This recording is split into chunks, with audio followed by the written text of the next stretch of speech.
Good day, Bashar. And to you, good day. I am thrilled to be here with you, gracing my presence.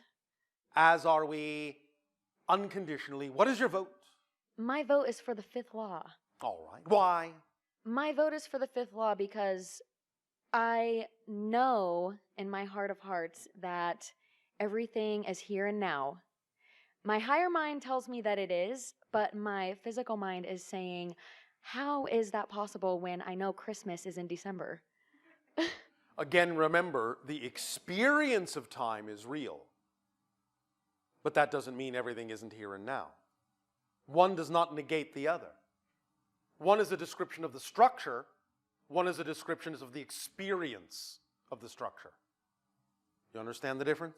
I'm going to let that sink in. Thank you. Oh, all right. What else would you like to discuss? Yes, I have a few questions. Something that really interests me is the excavation of the Sphinx. Yes. They say that it's about 8,000 years old, and It's older than that. yeah, and that's what I really was interested in knowing. What is it? 10,500. Nice. So, what is in it? Under it, Yes. mysteries. Can't wait for that. You have to. I know. I know. Imagine or visualize or recall a time when you may have seen a statue of Anubis. Are you familiar with this? I'm not. The jackal-headed god of the underworld, so to speak, Anubis. A jackal like a dog, sitting like the Sphinx, down, because that is originally what the Sphinx was, Anubis. Thank you. As Anubis is depicted most often in ancient Egyptian society, the Anubis jackal is sitting on a box. So is the Sphinx. Sitting on an underground box, an underground chamber of mysteries and secrets. Some of these have actually already been discovered and hidden from the public, but most have not, for it is not yet quite time for some of its mysteries to be revealed. But there are still several there in the underground box, in secret chambers that have yet to be opened and will not be opened until a deeper understanding is had of frequency, of resonance, of ratio and proportion. And when the right song is sung and the right vibration resounds, the box will reveal its secrets one after the other. This may occur anytime between now and the year you call 2050. It depends upon exactly the rate of acceleration in your society, the rate of ascension, what happens with respect to contact between your world and other civilizations in the contact window between 2025 and 2033.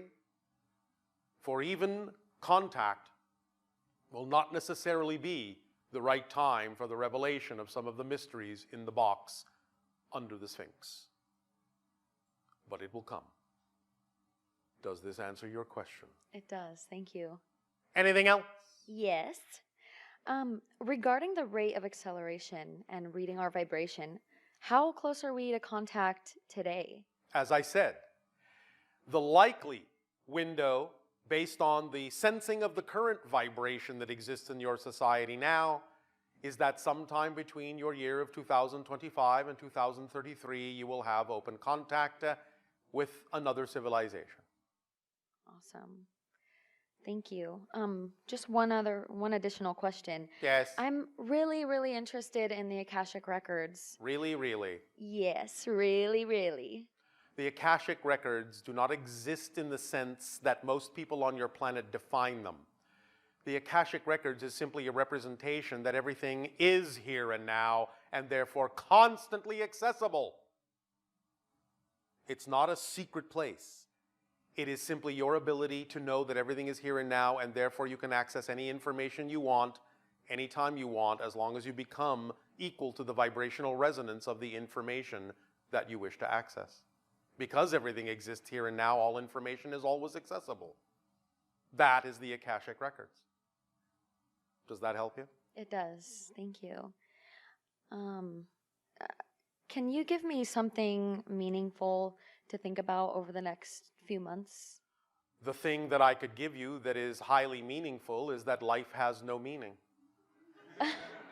Do you understand this concept? Yeah, I No do. built-in meaning exists in life.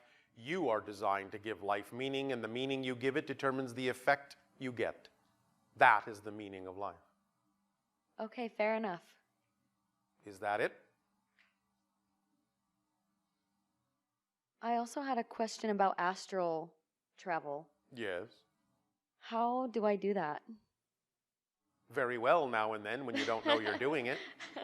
You often do it in your sleep, as most of you do, when you relax the mind and let go of the spirit in that sense. But remember, even though, again, the illusion, the experience would seem to be that you are a spirit leaving the body, all that's actually happening is that your consciousness is expanding beyond the parameters of physical reality.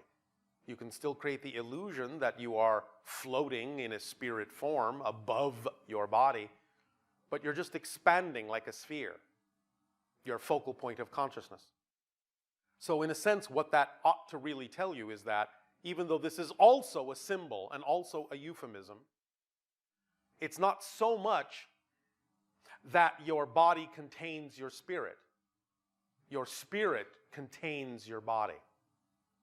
And when the spirit focuses itself down in a certain way, then it becomes a kind of crystallized experience of consciousness that you call physical reality. But the spirit leaving the body is just you expanding back out into a less crystallized focal point of consciousness. And that is astral travel. Does that help you? It does. Thank you. Imagine thus then, when you lay down to sleep, this contracting and expanding sphere of crystalline consciousness. And feel yourself expanding as a sphere, as a bubble beyond the body, expanding your focal point beyond the physical realm. And if you practice that, that is a permission slip that may give you the willingness to give yourself permission to lucidly realize that you are bridging the realities of physical and non-physical reality all the time. Does that help you? Thank you so much. Our unconditional love to you and sweet dreams. Thank you, Bashar. Much love.